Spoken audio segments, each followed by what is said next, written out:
This week, COVID-19 is the leading cause of death in America, and it's going to get worse.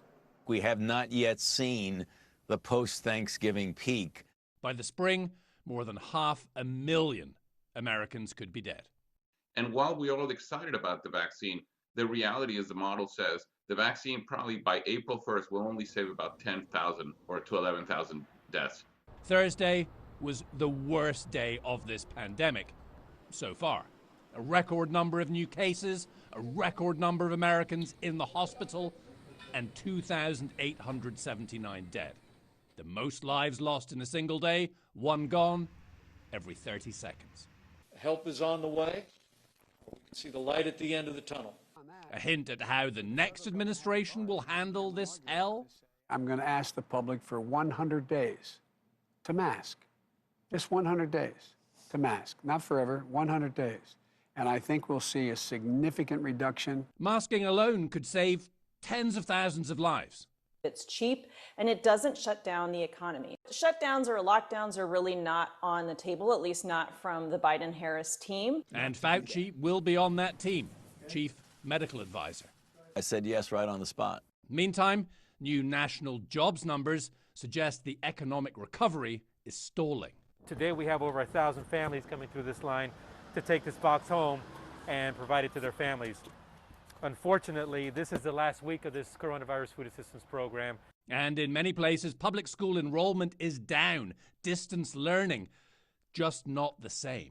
They were, having tantrums. So the New Hearts of Illinois just went private.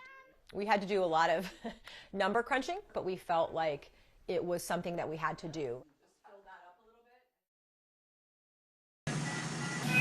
As a brutal second wave strikes, coronavirus becomes the leading cause of death in America.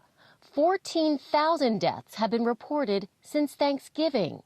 In a CNN town hall Friday, Dr. Anthony Fauci said, "We are headed for a post-holiday surge." The event usually is followed by 2 to 3 weeks later, you see the increase in cases, which puts it right at the cusp before the Christmas holiday, where you're going to have more travel and more congregating. Numbers broke records around the country this week. Johns Hopkins reported almost 228,000 cases and more than 2,600 deaths Friday alone. And experts warn the worst is coming. What lies ahead for the next few months? It's actually our worst case scenario in terms of overwhelmed hospitals, in terms of the death count. The University of Washington's Institute for Health Metrics and Evaluation projects over 260,000 more people could die by spring.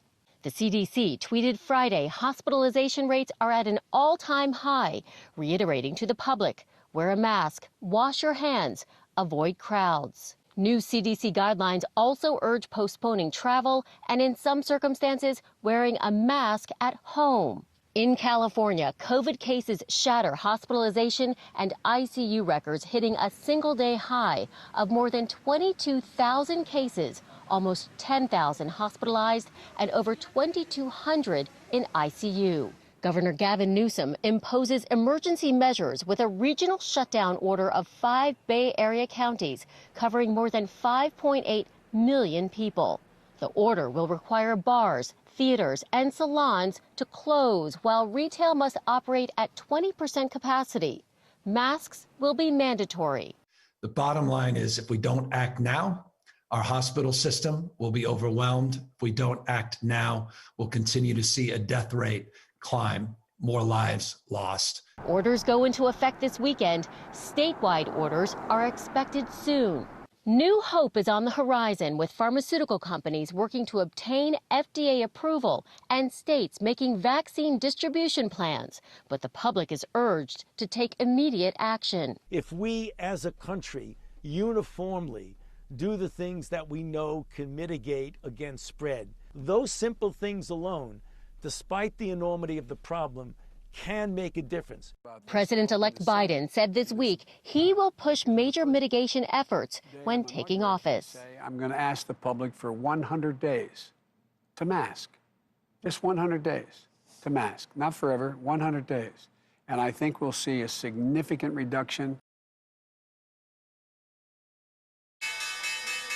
As the weekend begins, some optimism on the stock market. The unemployment rate dropped from 6.9 to 6.7%.